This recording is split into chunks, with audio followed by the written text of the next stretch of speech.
Maksi road स्थित आरती pathology के ऊपर बने कमरे के बाथरूम में हिडन कैमरा लगा होने का सनसनीखेज मामला कल सामने आया था।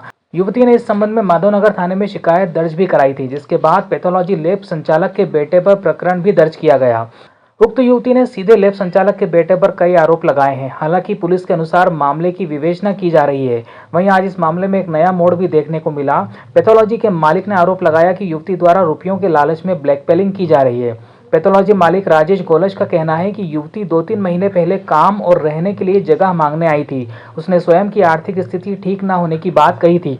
इसी कारण उसे लैब के ऊपर कमरा रहने के लिए दिया गया था। कुछ दिनों बाद युवती के यहाँ अनजान लोगों का आना जाना शुरू हो गया। 2 दिन पहले युवती ने उसके बेटे से 10,000 रुपये की मांग की थी, जिस पर उन्होंने लैब पहुंचकर रुपए देने की बात कही थी। लेकिन जब यहाँ पहुंचे तो देखा कि युवती के साथ पुलिस भी मौजूद है। मैंने जब मॉर्निंग में देखा, मेरे को इतने दिन से पता नहीं था, मैं वहाँ पे 4 मंथ से रह रही थी, मेरे को तब तक पता नहीं चला। बट मैंने कल जब सुबह मॉर्निंग में जब मैं नहाने के लिए गई, बाल्टी मैंने रखा वहाँ पे, और जैसे ही मैंने उसको देखा, मतलब मेरे हाथ वहाँ पे टच हुआ, और वो जैसे डिब्बा था प्लास्टिक का पूरा, मतलब पूरा ग्लास का बना हुआ था, तो वो जैसे ही खुला मेरे को उसके अंदर ऐसा लगा कि उसके अंदर कुछ है। तो मैंने उसको देखा तो वो कैमरे जैसा दिख रहा था मेरे को। फिर भी मेरे को कंफर्म नहीं हुआ, तो मैंने अपने जीजू से बात करी। फिर उन्होंने जैसे ही मेरे को बोला कि वीडियो बना के मेरे को बताओ, तो मैंने वीडियो बना के जीजू को भेजा, सेंड किया। तो उन्होंने जैसे मेरे को बोला कि वो कैमरा है, तो मेरे को तब जाके मेरे को पता चला कि वो एक लैब टेक्नीशियन है। उसने थाना माधवनगर में रिपोर्ट की थी कि जो पैथोलॉजी का ओनर है उसने कुछ हिडन कैमरा वगैरह लगाया है। इस संबंध में थाना माधवनगर में अपराध पंजीबद्ध किया गया है, जिस संबंध में विवेचना की जा रही है। इसमें जो भी फैक्ट्स बताए गए हैं सभी पर जो है बारीकी से विवेचना की जाएगी, और जो तथ्य सामने आएंगे उसके अनुरूप विधि अनुसार कार्रवाई की जाएगी। चुनाव निपटने और नतीजों में भाजपा को बहुमत मिलने के बाद एक स्क्रीनशॉट सोशल मीडिया पर नागदा खाचरोद विधानसभा क्षेत्र से लेकर भोपाल तक वायरल भी हुआ और चर्चा का विषय भी बना हुआ है। स्क्रीनशॉट किसी अनिल छाजेड़ नामक व्यक्ति की फेसबुक पोस्ट का है। इस पोस्ट में नागदा खाचरोद सीट पर किसको कितने वोट मय संख्या का जिक्र है। अब यह पोस्ट और स्क्रीनशॉट चर्चा का विषय इसलिए बना हुआ है कि पोस्ट 5 दिन पहले ही डाल दी गई थी, और जितने मतों का जिक्र उस पोस्ट में है, ठीक वैसे ही आंकड़े 3 दिसंबर को नागदा खाचरोद सीट के चुनावी नतीजों में रहे। इस पोस्ट का स्क्रीनशॉट दिग्गज कांग्रेसी नेता दिग्विजय सिंह ने अपने फेसबुक पेज पर शेयर किया है। साथ ही वास्तविक परिणामों का स्क्रीनशॉट भी शेयर करके लिखा है कि इन 2 तस्वीरों पर गौर करें। लाल बैकग्राउंड वाली तस्वीर में बीजेपी कार्यकर्ता लिख रहे हैं कि नागदा खाचरोद विधानसभा चुनाव में किससे कितने वोट गिरे और कौन कितने वोट से जीत रहा है। महत्वपूर्ण यह है कि यह पोस्ट मतगणना के 2 दिन पहले यानी कि 1 दिसंबर को ही लिख दी गई थी। अब नतीजों के बाद की तस्वीर से मिलान कर लें। इसके बाद ही दिग्विजय सिंह ने ईवीएम मशीन पर अपने फेसबुक पेज पर कई तथ्यों के साथ कई सवाल भी उठाए हैं। यूकेबी न्यूज ने जब उक्त वायरल स्क्रीनशॉट की पड़ताल के लिए सर्च किया तो उक्त व्यक्ति के नाम से आईडी नहीं मिली। संभवतः आईडी डिलीट कर दी गई है।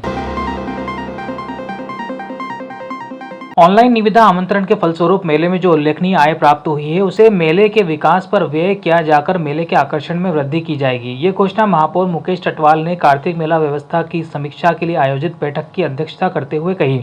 साथ ही महापौर ने संबंधित अधिकारियों से अब तक की गई कार्रवाई की जानकारी भी प्राप्त की। इस दौरान महापौर ने निर्देशित किया कि जिस अधिकारी को जो दायित्व सौंपे गए हैं उनका पूर्ण समर्पण के साथ निर्वहन किया जाए। मेला क्षेत्र का समतलीकरण और प्रतिदिन सफाई व्यवस्था के लिए भी शिफ्टवार सफाई मित्रों की तैनाती, कंट्रोल रूम पर अधिकारी कर्मचारियों की तैनाती के लिए भी आपके द्वारा निर्देश दिए गए हैं।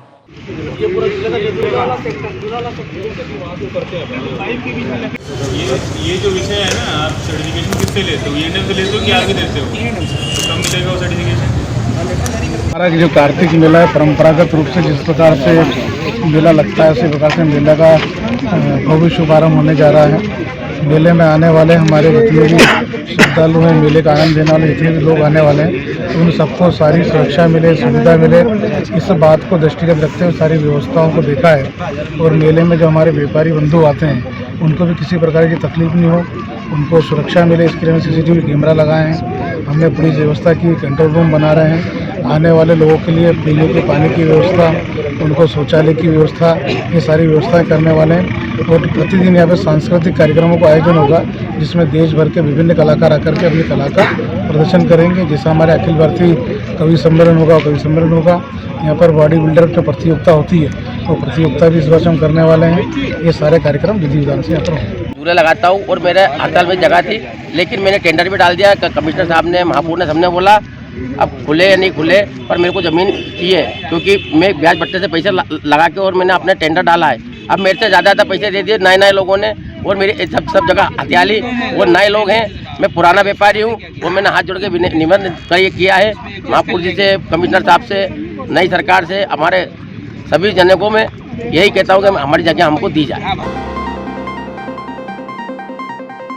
एक महिला ने अपने पति को पड़ोसन के साथ संदिग्ध हालत में देखा। उसके बाद घर में बेटे के साथ मिलकर पति से विवाद के बाद जमकर मारपीट भी की। गंभीर घायल होने पर पति को जिला चिकित्सालय में भर्ती कराया, जहां देर रात उसकी मौत हो गई। अस्पताल की सूचना मिलने पर पुलिस ने मामले को संदिग्ध मानते हुए मृतक की पत्नी, बेटे व बहू को थाने में बैठाया और शव का पोस्टमार्टम कराया।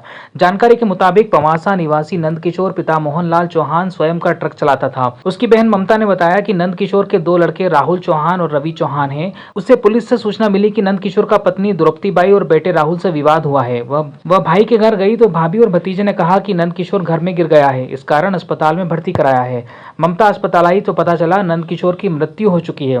ममता ने कहा कि द्रौपदी और राहुल ने ही भाई के साथ मारपीट की होगी, जिससे उसकी मृत्यु हुई है। जिला अस्पताल के डॉक्टर जितेंद्र शर्मा ने बताया कि नंदकिशोर के सिर और पीठ पे चोट के निशान थे।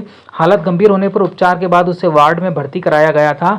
देर रात उसकी मृत्यु होने पर सूचना पवासा पुलिस को दी गई है। पवासा थाना क्षेत्र में एक अवैध संबंधों को लेकर घरेलू विवाद था। उस संबंध में जो है पत्नी द्वारा पति के साथ में जो है मारपीट की गई। इस संबंध में जो है उसकी मृत्यु हुई है। पुलिस इसमें वैधानिक कार्रवाई कर रही है।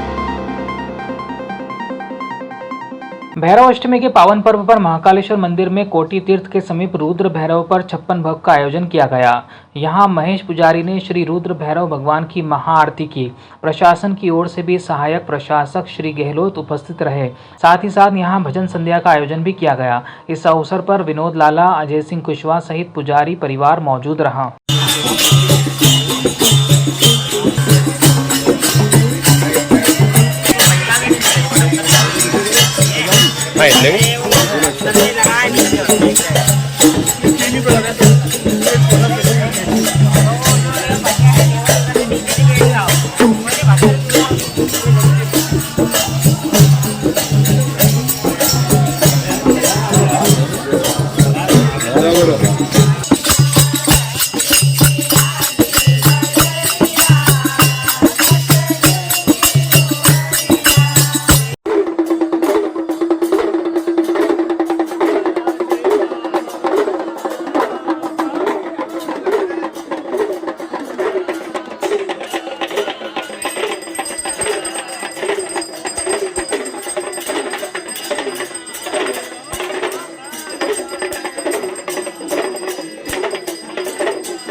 आज भैरव अष्टमी है और रुद्र देवता जो जहाँ रुद्र के अवतार है और यहाँ कुंड के पास रुद्र भैरव के रूप में विराजित है, उनका आज अष्टमी का पर्व मनाया, 56 भोग लगाया और महाआरती की गई।